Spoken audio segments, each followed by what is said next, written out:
What's up, YouTube? I'm Podcast. I'm here with Tiana. You might know her from Velma, from JoJo's Bizarre Adventures, and many, many other projects. That's right.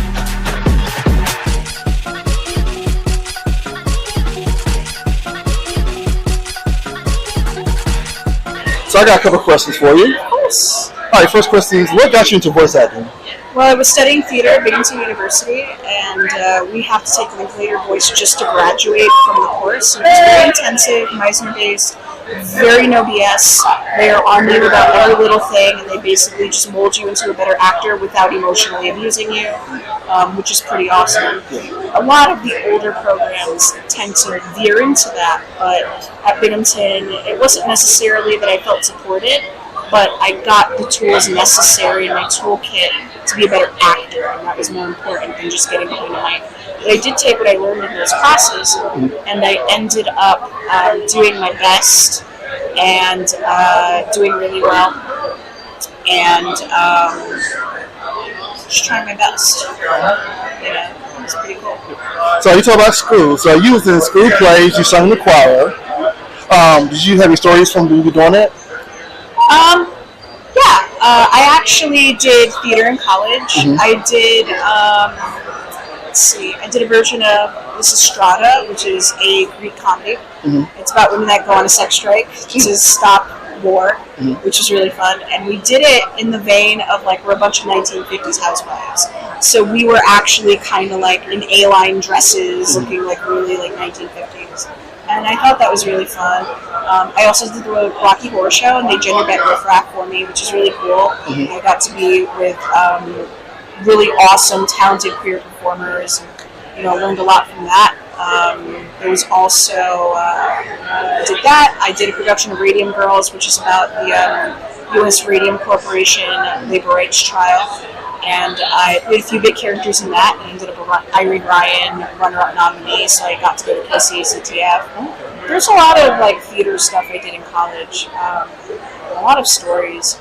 I think the best part was just, working with other people and getting to know your fellow actors on a show is really an experience I wish for everybody in acting and everybody in theater. Disappear. It's okay. The same thing happened when I did John upstairs. Just walks out to your shot. Yeah. That's why, because I don't edit my videos. I'm going to leave this in there. Okay, cool. Okay, so we talk about that. What is your big three for anime? Soul Eater and Soul Eater, Death Note, and obviously The Rose of Versailles, which is my favorite anime of all time. Okay. Yeah. It's one of my favorite animes of all time. And it's the spiritual predecessor of Revolutionary Girl Utena, which I think is really awesome to see where that show came from and honor that legacy by watching this really, really good historical fiction shoujo anime. Probably the only depiction of Marie Antoinette that is sympathetic that I'm kind of okay with. Because at the end of the day, she was a child that was brought up in this whole mess that she was brought up, and I think that's kind of the only way you can take it in a sympathetic angle. But yeah, I really love that show, and the character development's excellent.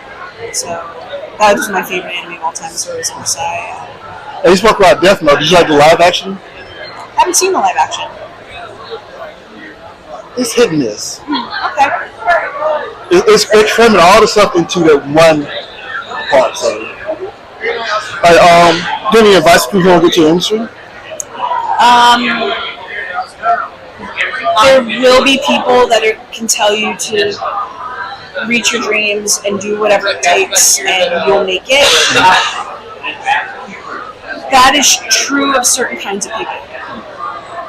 For other kinds of people, especially people of color, we have to find other ways to navigate around it and to find a way to play smart and not hard. Because of the ways in which we are constantly tokenized.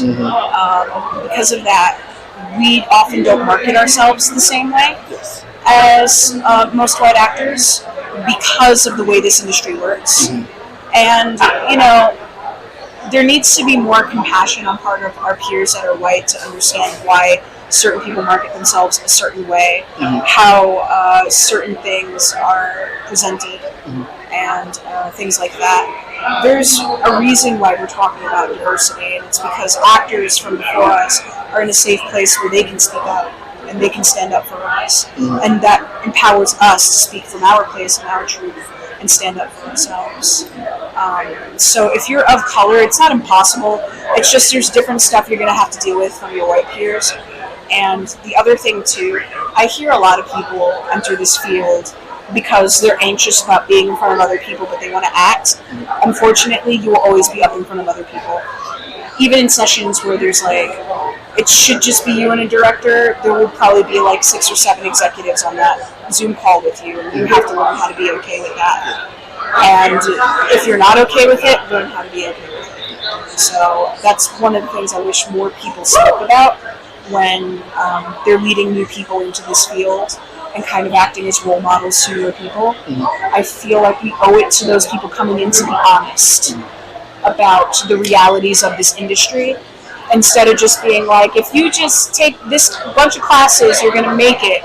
Because I came in with a game plan knowing what was up, and I did everything in my power to combat that. And I knew what I was up against, so I had to re-strategize. So I guess the biggest piece of advice I can say is everything people tell you about this industry, some of it may be true, but it's only true for certain people, and you have to constantly readapt and re-strategize. You have to be resilient, or this will not work out for you. Exactly. And even for the people that have been doing this forever, they have to be resilient too. Because rejection, we're going to have to deal with it. Sorry, not sorry. That's the bigger part. You can get rejected. You can get more doors closed in your face than open. Yeah. And then people will get mad at you because they feel like you should have not been where you were because of the way society works. So you might even have some older people coming up that might be upset with you for the fact that you excelled and you are of, let's say, a certain ethnic identity, or you're queer and you're very big and out about it and you're proud about it. A lot of people won't tell you this, but some people it'll probably rub them the wrong way. The amount of online harassment I see for my POC peers, or rather my peers of color, versus other people, it's completely disproportionate. So just little things like that. And I don't even mean online harassment. I mean how other people are going to be bound to treat you.